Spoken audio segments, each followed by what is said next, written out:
Ini ada indikasi Rasulullah ingkar janji, manis di awal, transaksi awalnya enak. Beliau akan meninggalkan kita. Sampai ada yang berkata, laqiya Muhammadun qaumahu. Nabi Muhammad sudah bertemu kembali dengan orang-orangnya, dengan kaumnya yang dicintainya, nepotisme dia. Akan meninggalkan kita, penduduk Yasrib. Nabi berpidato. Di ujung pidatonya itu, Bapak-bapak, membuktikan transaksi awal ini. Kata Rasulullah, wahai kaum Ansor, apakah kalian iri hati? Cuma gara-gara unta dan harta rampasan perang itu yang aku bagikan kepada mereka yang baru memeluk Islam. Sedangkan kalian aku sudah berikan anugerah terbaik berupa Islam. Demi Allah, mereka itu balik ke kampungnya, wahai kaum Ansor, cuma bawa kambing dan unta. Kalian pulang ke Madinah membawa Rasulullah. Aku bersama kalian. Kalian pilih unta atau Rasulullah? Nangis kaum Ansar. Ternyata Nabi tidak nepotisme, ternyata Nabi tidak ingkar.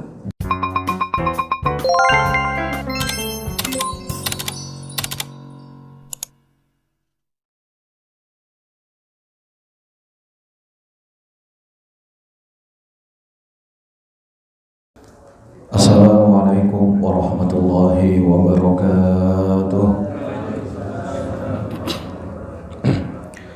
Alhamdulillahirabbil alamin, assalatu wassalamu ala asyrafil anbiya'i wal mursalin nabiyina Muhammadin wa ala alihi wa sahbihi ajma'in, amma ba'du. Ibu-ibu, adik-adik, saudara-saudara sekalian, semoga kita senantiasa dirahmati oleh Allah Subhanahu wa taala. Tidaklah bosan-bosan kita memuji Allah Subhanahu wa taala, mengucapkan tahmid alhamdulillah atas segala limpahan karunia. Kita sampai saat ini masih panjang umur dalam sehat, dan lebih dari itu panjang umur dalam sehat dan masih dalam keimanan. Qul bi fadlillahi wa bi rahmatihi fabidzalika falyafrahu huwa khairum mimma yajma'un. Bapak-bapak, ibu-ibu yang dirahmati oleh Allah Subhanahu wa taala, tidak terasa kita sudah di tahun baru Islam. Ini tanggal berapa ini Bapak-bapak sekarang? Berapa Bu? Yakin 14? Kemarin 15, sekarang 16. Gampang aja ibu-ibu, lihat bulan purnama. Ketika bulan purnamanya udah kecil sedikit, ini kayaknya 16 ini, udah 16. Kan penanggalan Islam itu Qamariyah, berdasarkan bulan. Sekarang di bulan Muharram ini sering kita peringati sebagai tahun baru Hijriyah. Terus pembahasannya tentang hijrah Nabi Muhammad SAW. Pertanyaannya, bulan apa Nabi berangkat berhijrah? Bulan apa kira-kira? Bulan Muharram atau bulan apa? Bulan Muharram, yakin? Bulan Zulhijjah. Itu musim haji, Pak. Bulan Zulhijjah musim haji.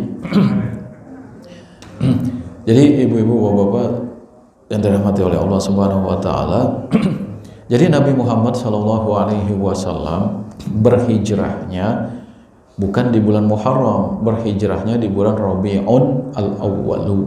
Kalau bahasa Arabnya Rabi'un al-Awwalu, cuman orang Indonesia pengen gampang saja Rabi'ul Awal, Rabi'us Tsani. Jadi Rabi ada dua, Rabi'un al-Awwalu sifat mausuf, dan Rabi'un as-Tsani, Rabi as-Tsani. Sama kayak Jumada al-Ula, Jumada as-Tsaniyatu. Cuman orang Indonesia pengen gampang Jumadil Awal, Jumadis Tsani. Sebetulnya secara nahwu sorobnya rusak itu, Indonesia merubah itu. Jumadis Tsani, Jumadil Ula, salah. Yang betul Jumada al-Ula, Jumada as-Tsaniyah. Sama kayak Rabi'un al-Awwalu, Rabi'un as-Tsani. Kalau mau diwaqaf, mau diwasol, kalau ada tanwin bertemu dengan hamzah wasal, Rabi'unil Awwalu, Rabi'unis Tsani. Ini masalah penamaan dan pengucapan dalam tata bahasa Arab. Jadi Nabi Muhammad SAW, Bapak-bapak, Ibu-ibu ya, berhijrahnya di bulan Rabiul Awal, tahun ke-13 kenabian, bertepatan dengan bulan September tahun 622 Masehi. Itu Bapak-bapak ya. Terus kenapa kok kita memperingati hijrah Rasulullah di bulan Muharram? Karena para sahabat di masa khilafah Umar radhiyallahu anhu ini ketika kaum muslimin kirim-kirim surat, orang Romawi, orang Persia di luar kekuasaan negara Islam ini butuh tahun, butuh penanggalan. Sementara surat-surat kaum muslimin tidak pakai tanggal. Nah, ibu-ibu, bapak-bapak, nama-nama bulan seperti Zulhijjah, Rajab, Sya'ban, Ramadan itu sudah ada dari masa jahiliyah. Sudah ada itu, bapak-bapak. Buktinya mereka ada musim haji. Kita sudah bahas ada Baiat Aqobah. Sebelum Baiat Aqobah yang pertama, Nabi menawarkan diri di musim haji. Musim haji sudah ada di masa jahiliyah dan nama bulannya sudah ada. Apa itu? Zulhijjah. Terus masalahnya di mana? Masalahnya tidak ada satuan tahunnya. Tahun pertama Islam itu kapan? Tahun kedua Islam itu kapan? Tahun ketiga Islam itu kapan? Ada opsi pertama dari sahabat. Wahai Khalifah, bagaimana kalau tahun pertama hijrah itu tahun ketika Nabi dilahirkan? Itu kita hitung sebagai tahun pertama Islam. Opsi pertama, ketika Nabi dilahirkan mulai dihitung tahun pertama Islam. Ada lagi opsi kedua. Wahai Khalifah, bagaimana kalau tahun pertama Islam itu tahun ketika Nabi diangkat menjadi Nabi? Nah, itu kita hitung sebagai tahun pertama Islam. Nah, Umar ibn al-Khattab, beliau menyampaikan pendapat ketiga, yaitu tahun pertama Islam itu tahun di mana di dalamnya itu Rasulullah berhijrah. Kalau sekarang tahun berapa, ibu-ibu? 1447 Hijriyah. Berarti 1447 tahun lalu Nabi baru mulai hijrah. Itu tahun hijrahnya Nabi Muhammad SAW. Ini jadi tahun. Nah, kalau Islam ini kan penanggalannya melalui bulan. Kita gampang, kelebihannya penanggalan Qamariyah itu kita bisa melihat bulan. Kita keluar, ibu-ibu bangun subuh, seger sekali, udaranya jernih, semangat baru. Terus keluar melihat bulan, sudah purnama lagi. Perasaan kemarin baru purnama. Nah, ini kan kalau Al-Quran bilang kepada kita, lita'alamu adadas sinina wal hisab, agar kita mengetahui hitungan tahun dan perhitungan bulan dan lainnya itu. Artinya apa, ibu-ibu, bapak-bapak? Kalau kita keluar berangkat ke masjid, lihat purnama, sudah purnama lagi.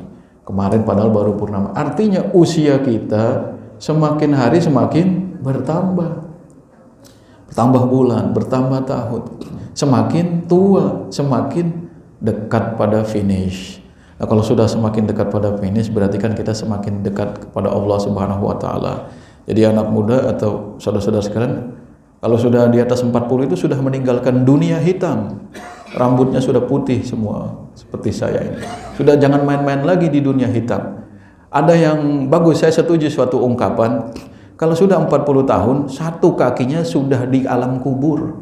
Jadi jangan bertingkah macam-macam. Perbaiki diri, dekatkan diri kepada Allah Subhanahu wa Ta'ala. Semakin dekat kepada Allah, semangat jamaah subuhnya, semangat berjamaah 5 waktunya, akhlaknya diperbaiki seperti akhlak Rasulullah Shallallahu Alaihi Wasallam. Itu evaluasi kita di tahun baru Islam. Artinya tahun berganti tahun supaya kita semakin menjadi lebih baik. Dan hidup di dunia ini hanya sementara, kehidupan cuma untuk mempersiapkan untuk mencari bekal untuk nanti kita panen di akhirat.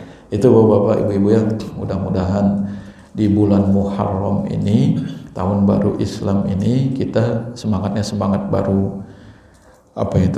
Semangat beribadahnya ibadah baru, kepribadiannya menjadi lebih baik seperti kepribadian yang baru. Amin amin ya rabbal alamin. Bulan lalu kita sudah membahas Baiat Aqobah yang pertama. Baiat Aqobah yang pertama terjadi pada tahun ke-12 kenabian. Karena pada tahun 11 kenabian, Rasulullah SAW di musim-musim haji ini menawarkan diri, menawarkan Islam.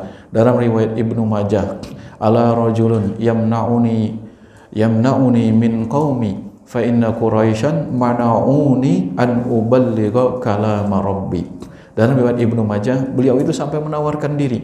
Adakah orang yang mau atau sudi melindungiku karena suku Quraisy ini melarang aku untuk menyampaikan firman Tuhanku. Beliau menawarkan diri seperti itu. Terus melihat tidak kondusif, itu akhirnya beliau ini menawarkan diri di musim-musim haji. Sebelumnya beliau melihat kota Mekah tidak kondusif, hijrah ke Taif kita sudah bahas. Terus beliau tidak pernah putus asa. Dan saat hijrah ke Taif itu, dan saat menawarkan diri di musim haji itu, usia beliau sudah melebihi 50 tahun. Karena diangkat menjadi nabi usia 40 tahun, tahun ke-11 kenabian, tahun ke-12 kenabian, berarti beliau usia sudah 51, 52. Semangatnya pantang mundur, semangat berkorbannya tidak lemah. Kalau kita baru 25 tahun sudah malas ke masjid, baru 15 tahun, 20 tahun, 25 tahun tidak mau berjamaah ke masjid, baru 30 tahun malas-malasan kita menjalankan sholat, baru 30 tahun tidak mau puasa. Ini kebangetan. Nabi 50 tahun tidak ada letihnya, tidak ada lelahnya. Jadi ibu-ibu, bapak-bapak, tidak usah mengeluh kalau dengkul kita sakit di atas 40 tahun. Nabi 50 tahun jalan kaki ke Taif, diusir, jalan kaki ke Aqabah daerah Mina, terus menawarkan Islam, menawarkan diri. Bukan cuma itu, nanti jalan kaki dari Mekah ke Madinah, kita akan bahas. Semangatnya tidak pernah runtuh. Dan itu dicontoh oleh para ulama kita yang berdakwah dari Timur Tengah terus ke Indonesia, Nusantara ini yang dulunya beragama animisme, dinamisme, terus Buddha dan Hindu berubah menjadi agama Islam. Jangan dikira ini semua tanpa pengorbanan. Ini semua dengan pengorbanan dan semangat para pendahulu kita. Jadi pendahulu kita ini kuat, penuh semangat, penuh pengorbanan. Jangan sampai kita generasi belakangan ini malah lemah. Alhamdulillah di Al-Barkah ini penuh semangat. Selalu ada kemajuan. Masjidnya dari musola jadi masjid, nanti akan naik ke atas. Ini suatu kemajuan. Kalau kata Ibnu Khaldun, teorinya begini bapak-bapak, ibu-ibu. Generasi yang lemah, dari generasi yang lemah nih, ini siklusnya ibu-ibu. Generasi yang lemah akan menciptakan, membuat kesusahan, membuat masa sulit. Ini generasi yang lemah, bikin masa sulit. Masa sulit ini membuat generasi yang kuat. Orang-orang dilahirkan di masa penjajahan kuat mentalnya. Orang-orang dilahirkan di masa Indonesia tertindas mentalnya kuat, mental pejuang. Kondisi susah melahirkan orang-orang yang kuat. Orang-orang yang kuat melahirkan masa-masa yang enak dan tenang. Masa-masa yang enak kembali melahirkan generasi yang lemah. Bapaknya sudah penghasilannya besar, keluarganya kaya raya, anaknya generasi, coba lihat, generasi gadget, main handphone aja, maunya enak-enakan, kafe-kafe, musik-musik, cuma santai-santai saja. Ini melahirkan generasi yang lemah, padahal generasi bapaknya dulu perjuangan dengan penuh susah payah. Nah ini generasi susah melahirkan generasi lemah, melahirkan kondisi susah melahirkan generasi yang kuat melahirkan kondisi nyaman melahirkan lagi generasi yang lemah. Siklusnya seperti itu. Nah ini di masa Rasulullah, para sahabat ini generasi pilihan yang penuh semangat dan kuat. Sampai kita bahas di Baiat Aqabah itu, Rasulullah mengirim seorang pemuda setelah Baiat Aqabah yang poin-poinnya kita sudah bahas bulan lalu. Bukan cuma itu, Nabi ingin mengetahui sejauh mana ketulusan warga Yasrib, warga Madinah. Diutuslah Mus'ab bin Umair. Saudara-saudara sekalian, Mus'ab bin Umair ini lahir bukan dari generasi miskin, tidak. Orang kayanya kaya raya, ibu bapaknya kaya raya, pakaian dia pakaian yang termahal di masa itu. Kalau siapa itu suaminya Maya Ahmad Dhani? Siapa namanya? Itu jam tangannya saja berapa miliar itu kan, bajunya belum pesawatnya, siapa namanya saya nggak tahu itu. Musri. Nah itu si Musri itu Irwan Musri itu kan kaya raya. Itu Mus'ab bin Umair, bapak-bapak, ibu-ibu, lahir dari keluarga kaya seperti itu. Tapi begitu dia masuk Islam, dia rela meninggalkan kekayaannya tersebut bersama Rasulullah SAW, terus menjadi delegasi Islam pertama ke Madinah, Mus'ab bin Umair, sebelum Mu'az bin Jabal. Jadi Mus'ab bin Umair ini dikirim oleh Rasul dengan hidup penuh kesederhanaan. Bahkan sampai nanti Islam mencapai kejayaannya, Mus'ab bin Umair ini tidak menikmati manisnya. Kalau kita kan di politik beda, berjuang seperti Adian Napitupulu dari mahasiswa, terus naik, sekarang anggota dewan. Yang menikmati keenakannya itu, politikus itu. Misalnya dari partai apa, misalnya ini disebut sebagai contoh saja, itu kan semua ada tendensinya, kekayaan dunia, kenikmatan dunia. Mus'ab bin Umair tidak, sampai dia wafat di perang Uhud, ibu-ibu bapak-bapak, itu para sahabat tidak memiliki kain untuk menutupi jasadnya. Itu hanya ada satu helai kain yang kalau menutupi bagian dada ke bawah, palanya kelihatan. Kalau ditutupi bagian pala sampai dada ke bawah, kakinya kelihatan. Terus kata Rasulullah, sudah kafankan dia dengan kainnya itu. Itulah firman Allah Subhanahu wa taala, minal mu'minina rijalun sadaqu ma ahadullah alaih faminhum man qada nahbah wa minhum may yantazir wa ma baddalu tabdila. Di antara orang-orang beriman itu ada orang-orang yang jujur menepati janjinya kepada Allah Subhanahu wa taala. Maka di antara mereka ada yang sudah wafat, gugur di dalam peperangan, di dalam jihad. Di antara mereka ada yang menanti-nanti kemenangan. Ini wa ma baddalu tabdila, dan mereka tidak tergoyahkan untuk mengubah janjinya tersebut. Jadi kalau cuma karena sekardus Indomie iman kita kelepek-kelepek, kalau cuma karena artis cantik iman kita kelepek-kelepek, kalau cuma pria ganteng terus iman ibu-ibu kelepek-kelepek, ini kalah sama Mus'ab bin Umair. Dia meninggalkan kekayaan, meninggalkan dunia gemerlap sampai wafat, gugur di perang Uhud itu dalam kondisi sangat sederhana, dan ini dipuji oleh Allah Subhanahu wa taala. Ini kita sudah singgung juga, makanya Syekh Said Ramadan Al-Buti sering di sini sudah kita bahas di kitab ini, kalau jadi ustadz, kalau jadi dai, orientasinya jangan selalu keuntungan duniawi, dan semestinya dia punya usaha lain agar hidupnya tidak bergantung pada dakwahnya. Ini Bapak-bapak ya. Nanti kita akan mempelajari kehidupan Rasulullah. Nah sekarang insya Allah kita akan memasuki Bai'at Aqabah yang kedua. Mus'ab kan dikirim oleh Rasulullah pada Bai'at Aqabah yang pertama tahun ke-12 Hijriah untuk mengajarkan penduduk Madinah Islam, membacakan Al-Quran, mengajarkan Islam. Yang berbaiat kepada Rasulullah pada Bai'at Aqabah pertama berapa orang? 12 orang.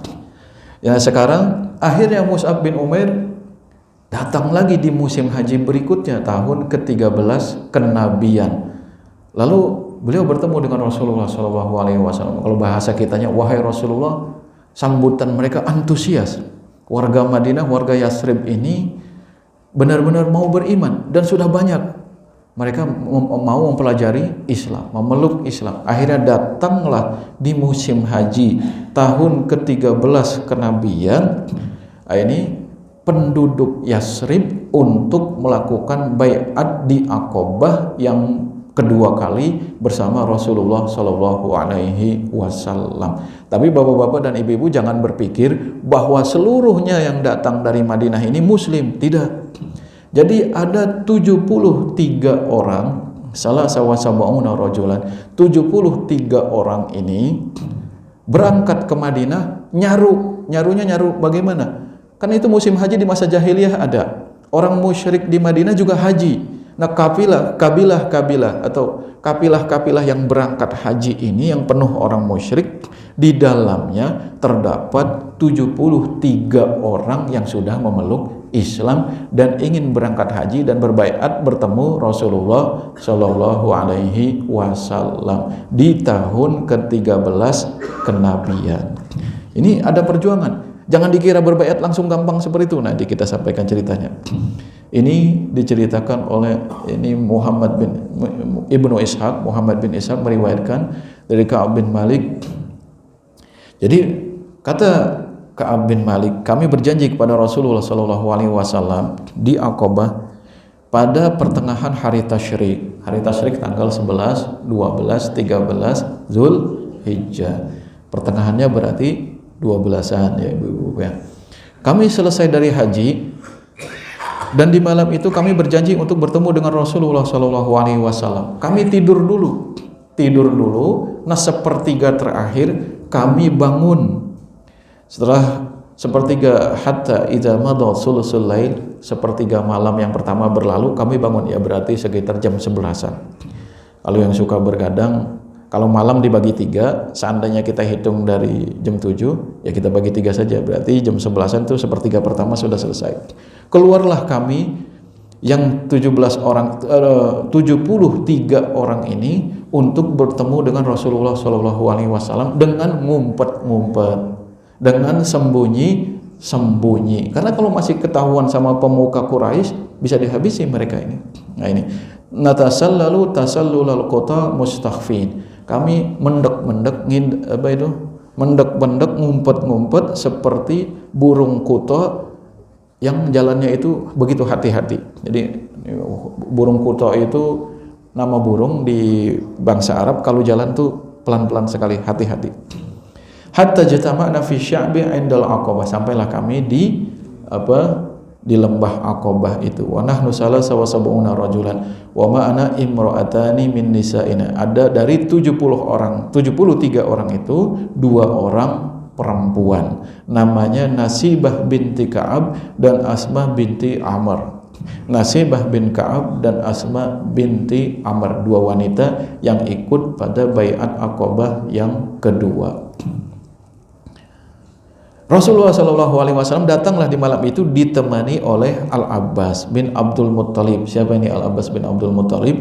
Pamannya Nabi, Abbas bin Abdul Muttalib. Nanti kita akan belajar ada dinasti Abbasiyah, ada dinasti Umayyah. Ini ya, ini sumber perpecahan politik. Karena setelah turunnya Imam Ali karramallahu wajhah, Imam Ali ini berarti dinasti apa sebetulnya? Abbasiyah, keturunan Abbas bin Abdul Muttalib, Ali bin Abi Thalib bin Abdul Muttalib. Ini kan Abbasiyah. Ini kan nanti dipindah ke Muawiyah bin Abi Sufyan. Ini dinasti Umayyah. Nanti di ujung-ujung ini nanti ada disinggung. Siapa yang menemani Nabi Muhammad SAW? Pamannya Al-Abbas bin Abdul Muttalib. Fatakallamal qauma wa qalu khudz minna li nafsika wa li rabbika ma ahbabta. Wahai Rasulullah, ambillah janji dari kami untuk dirimu dan untuk Tuhanmu. Kata yang 73 orang dari Yasrib ini.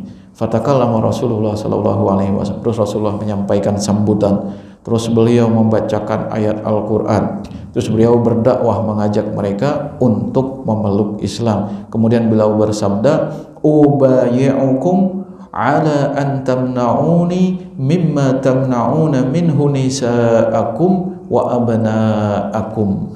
Aku mengambil sumpah setia dari kalian agar kalian melindungiku sebagaimana kalian melindungi istri dan anak-anak kalian.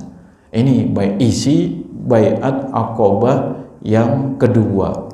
Aku mengambil sumpah setia dari kalian agar kalian betul-betul melindungiku sebagaimana kalian melindungi istri dan anak kalian.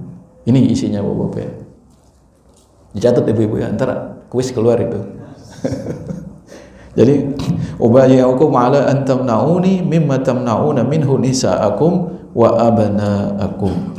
Terus yang pertama berbaiat siapa? Fa akhadha Al-Barra bin Ma'rur biyadihi. Al-Barra bin Ma'rur yang pertama menjabat tangan. Jadi Nabi berbaiat dengan jabatan tangan kalau kepada yang laki-laki. Kalau yang ke perempuan tidak berjabatan tangan. Na'am wallazi ba'asaka bil haqq nabiyyan lanamna'annaka mimma namna'u minhu azrana.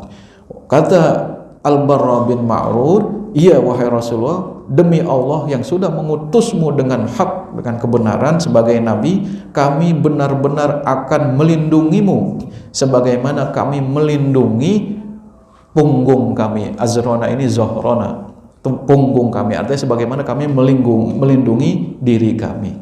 Fabaya'na Rasulullah, kami bersumpah setia dengan Rasulullah sallallahu alaihi wasallam. Fa nahnu wallahi abna'ul hurub wa ahlul halaqah. Aysilah warasnaha kabiran an kabirin. Kata Al-Ma'rur, kata Al-Barra bin Ma'rur ini, kami mengambil sumpah setia kepada Rasulullah untuk benar-benar membela Rasulullah, melindungi beliau. Kenapa demikian? Karena kami ini ahli berperang.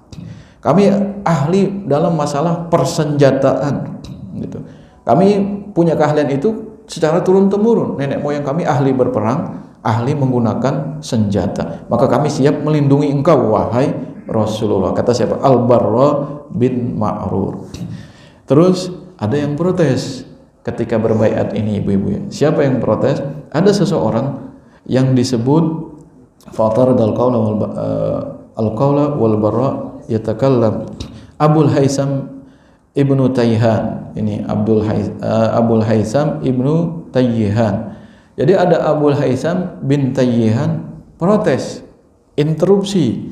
Ya Rasulullah, inna bainana wa bainar rijali hibalan wa inna qati'uha, yani al-yahud. Fahal asaita in nahnu fa'alna dhalika summa azharaka Allahu an tarji'a ila qaumika wa tada'una. An tarji'a ila qaumika wa tada'ana. Wahai Rasulullah, kata Abul Haisam Ibnu Tayyihan, kami ini punya ikatan janji dengan penduduk pendatang di kota Yasrib. Siapa penduduk pendatang di kota Yasrib? Masih ingat bulan lalu? Ada penduduk aslinya ini musyrikin Khazraj, musyrikin dari suku Aus, ada satu lagi penduduk pendatang itu di kota Madinah. Orang Yahudi. Orang Yahudi ini terbagi menjadi 3 lagi. Yahudi Bani Qainuqa, Yahudi Bani Quraiza, Yahudi Bani Nadir. Nah, ini Yahudi ini pendatang, ya seperti sekarang dia itu juga pendatang, itu dia menjajah tanah Palestina. Yahudi ini di Madinah pendatang statusnya, imigran yang menempati tanah Yasrib. Kata Abul Haisam bin Tayyihan, wahai Rasulullah, kita punya ikatan janji dengan orang-orang Yahudi. Bagaimana? Apakah kalau kami membelamu wahai Rasulullah, kemudian engkau memperoleh kemenangan di kota Mekah ini? Kata, dan di Madinah engkau memperoleh kemenangan. Apakah setelah engkau memperoleh kemenangan di kota Yasrib, di kota Madinah, terus engkau Fathu Mekah, engkau memperoleh kemenangan juga, engkau balik kepada kaummu, tinggal lagi di kota Mekah, dan engkau meninggalkan kami di kota Madinah? Ini ikatan hati dan ikatan emosional. Wahai Rasulullah, jangan sampai kami bela engkau mati-matian dengan darah dan tenaga kami, terus engkau sudah menang di Madinah, engkau kembali membuka, memberi kebebasan, membebaskan Mekah, engkau memperoleh kemenangan, terus engkau balik tinggal ke Mekah, meninggalkan kami. Apa jawaban Rasulullah? Fatabassama Rasulullah sallallahu alaihi wasallam. Terus Rasulullah sallallahu alaihi wasallam tersenyum. Beliau bersabda, balidama ad-dama wal hadma al-hadma, ana minkum wa antum minni, uharibu man harabatum wa usalimu man salamtum. Jadi pengaliran darah dibalas dengan pengaliran darah. Wal hadma al-hadma, jadi peperangan dilawan dengan peperangan, penghancuran dibalas dengan penghancuran. Aku merupakan bagian dari kalian dan kalian merupakan bagian dari aku. Aku akan memerangi siapa saja yang kalian perangi, dan aku akan berdamai dengan siapa saja yang kalian damai kepada mereka. Ini Bapak-bapak, Ibu-ibu, Nabi ini ucapannya selalu jujur. Beliau bilang di sini di awal transaksi politik, beda sama kita. Kita sebelum jadi transaksi politiknya manis-manis. Begitu sudah jadi ditinggalkan itu kepentingan rakyatnya. Beda. Dulu kan misalnya saya kalau jadi presiden, saya akan siapkan 500 juta lapangan pekerjaan, bukan sebagai Gojek gitu. Itu kan janjinya manis sekali. Begitu jadi lupa. Begitu janji ya sudah, silakan pergi ke luar negeri membantu ekonomi dalam negeri yang sedang carut marut. Masa begitu? Itu wakil gubernur itu bilang gitu. Silakan pergi dulu ke luar negeri, cari pekerjaan di luar negeri. Masa begitu? Itu kan jadi manis di awal, pahit di akhir. Kalau Nabi tidak. Kata Nabi, ketika diinterupsi oleh penduduk Yasrib, wahai Rasulullah, nanti engkau akan menang di Madinah, menjadi pemimpin, orang besar. Di Mekah engkau bisa menaklukkan Mekah.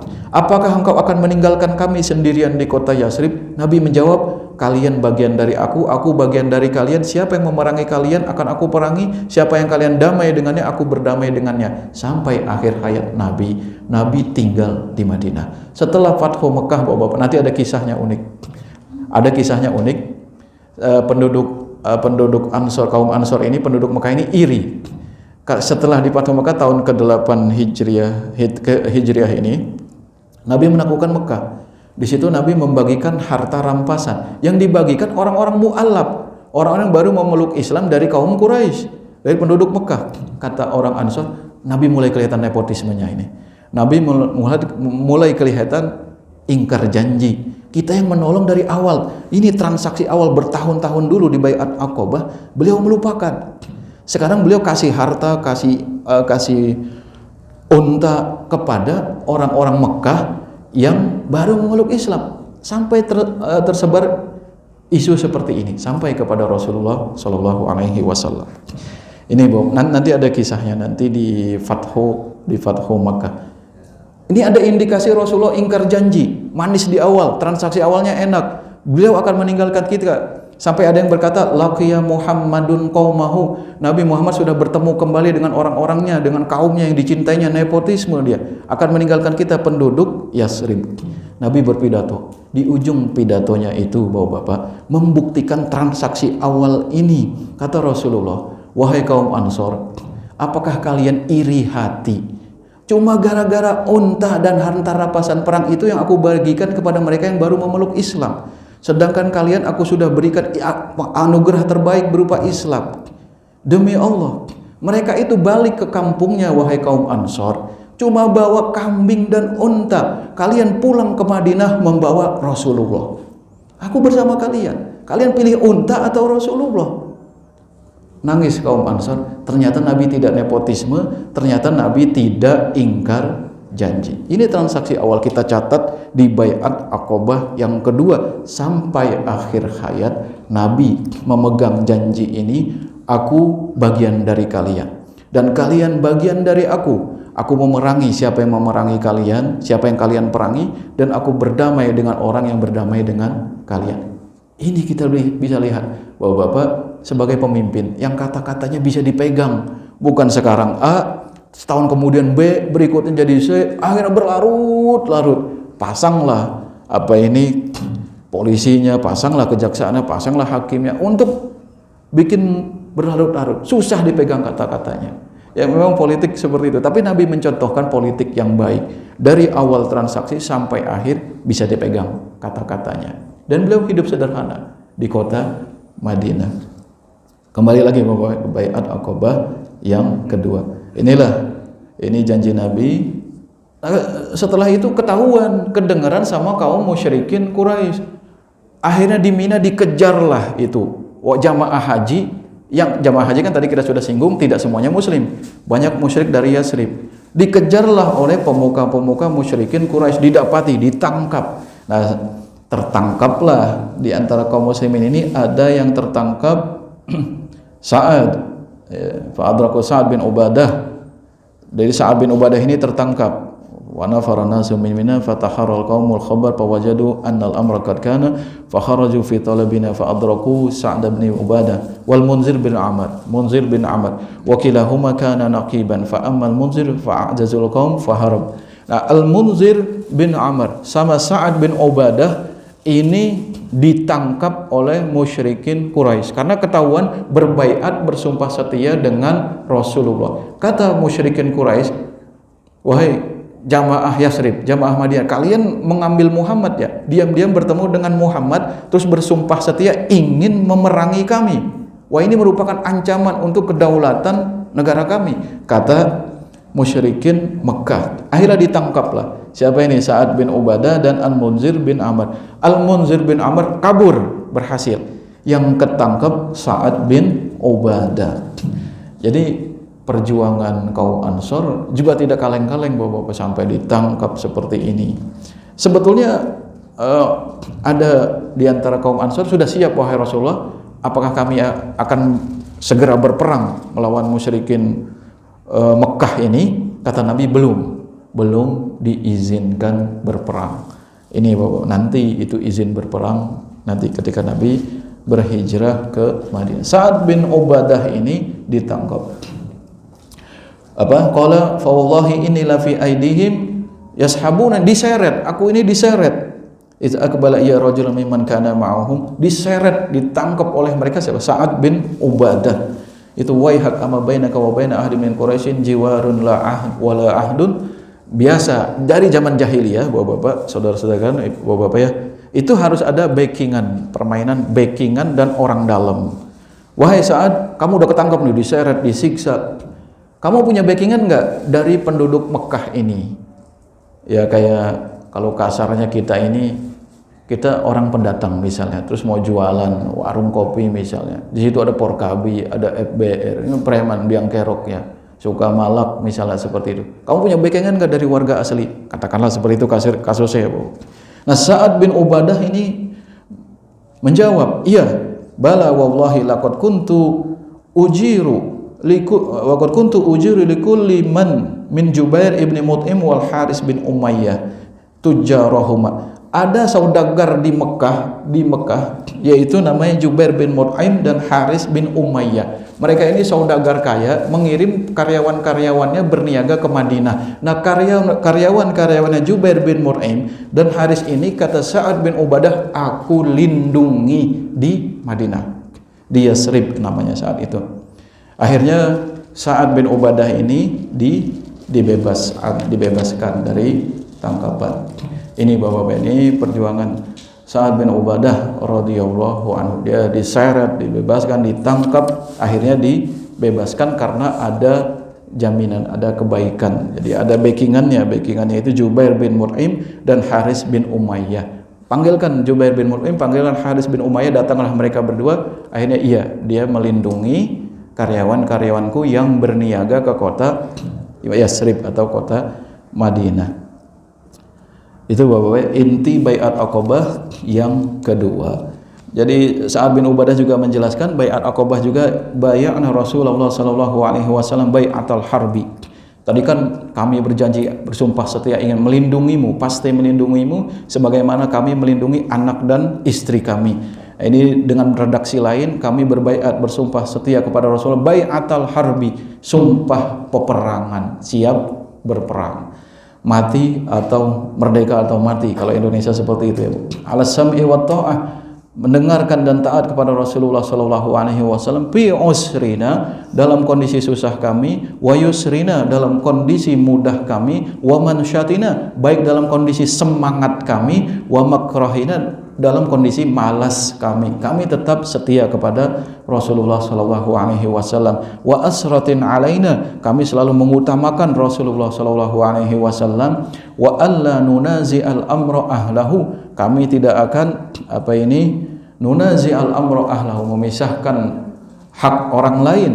Wa an naqulal haqqo ainama kunna, dan kami harus mengucapkan kebenaran dimanapun kami berada. La nakhafu fillahi laumata laim, dan kami tidak akan takut dalam membela agama Allah ini terhadap celaan orang-orang yang mencela. Ini isi baiat Aqabah yang kedua. Taat kepada Rasulullah, siap berperang, taat kepada Rasulullah dalam susah, dalam senang, dalam semangat, dalam malas, dan kita akan menyampaikan kebenaran, tidak takut seseorang pun yang mencaci kita. Ini Bapak-bapak dan Ibu-ibu sekalian, mudah-mudahan menjadi inspirasi supaya kita jangan menjadi orang-orang yang lemah. Setiap kita terbesit mau tidur, udah azan mau tidur lagi, kita ingat ini Sa'ad bin Ubadah, perjuangannya. Kita ingat perjuangan Rasulullah SAW. Nah, kita sudah menikmati Islam. Kita sudah menikmati Islam, cahaya hidayah ini. Jangan sampai hidayah ini kita sia-siakan. Nah, kita kembali semangat. Amin amin. Mudah-mudahan kita selalu dianugerahi oleh Allah Subhanahu wa taala keistiqomahan dalam taat kepada Allah dan Rasul-Nya. Amin amin ya rabbal alamin.